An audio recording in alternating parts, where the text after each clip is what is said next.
இது வேலைக்கு ஆகாதுன்னு வார்னிங்ஸ் கொடுத்தாலும் அதுக்கு நாங்க ஸ்லோவா தான் ரெஸ்பாண்ட் பண்ணுவோம். ஒரே ஒரு பீஸ் தான் மிஸ் ஆகுது. அது ஏற்கனவே உங்களுக்கு கிடைச்சிருச்சு. ரன்வேயை பார்க்க முடியுமான்னு அவங்களால டிசைட் பண்ண முடியாதப்ப லேண்ட் பண்ண ட்ரை பண்றது ஆபத்தான முடிவு. என் கணக்கு கிரவுண்ட் தெரியுது. இல்ல எனக்கு எதுவுமே தெரியல. பார்த்தா தெரியுது. அப்ரோச் லைட்ஸ் என் கணக்கு தெரியுது.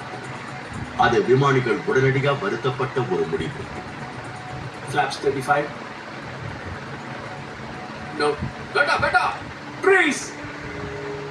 Flight 5966ல சோர்வு ஒரு மிகப்பெரிய பங்கு வகிச்சிருக்குன்னு இன்வெஸ்டிகேட்டர்ஸ் முடிவுக்கு வராங்க. சோ அவங்க லேண்ட் பண்றதுல தீர்மானமா இருந்திருக்காங்க. சரியா? அவங்க வேற எந்த ஒரு ஆப்ஷன்ஸையும் கன்சிடர் பண்ணல. எப்படியா இருந்தாலும் லேண்ட் பண்ணிடலாங்கிற ஒரு முடிவு எடுத்திருக்காங்க. அதுக்கான அறிகுறி தான் இது.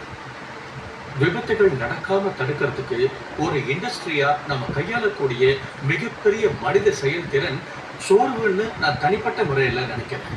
ஒருத்தர் சோர்வா இருக்காருன்னு எப்பவுமே வெளிப்படையா தெரியாது. அது அவங்களுக்கே வெளிப்படையா தெரியாது. சயின்டிபிக் எவிடன்ஸ் என்னன்னா மக்கள் தான் எவ்வளவு சோர்வா இருக்குங்கிறத பத்தி குறைவான அறிக்கை தான் சமர்ப்பிக்கிறாங்க.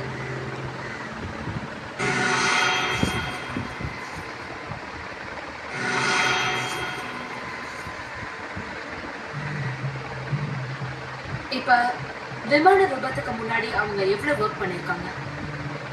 விமான பயணம் வரைக்கும் பைலட்ஸோட டியூட்டி ஹவர்ஸ் இன்வெஸ்டிகேட்டர்ஸ் ஆய்வு பண்றாங்க. சோர்வை பத்தி தெரிஞ்சுக்க அந்த நபருக்கு வழக்கமா கிடைக்கிற தூக்கம் கிடைக்குதான்னு தான் நாங்க பார்ப்போம். அவங்க எவ்வளவு நேரம் முழிச்சிருந்தாங்க, அவங்களோட டைம் என்னன்னு பார்ப்போம். இது எல்லாமே அறிவியல் பூர்வமா ஒர்க் ஆயிருக்கு. அதுல இருந்து எங்களுக்கு ஒரு ஐடியா கிடைக்கும். அன்னைக்கு ராத்திரிக்கு முன்னாடி அவங்க 3 நாள் தொடர்ந்து வேலை பண்ணிருக்காங்க. அது அவங்களுக்கு ரொம்ப டயர்டா இருக்கும். அவங்களுடைய ஃபிளைட் பயணத்துக்கு முந்தைய இரவு அவங்களுக்கு 7 மணி நேரம் ஓய்வு நேரம் இருந்திருக்கும்.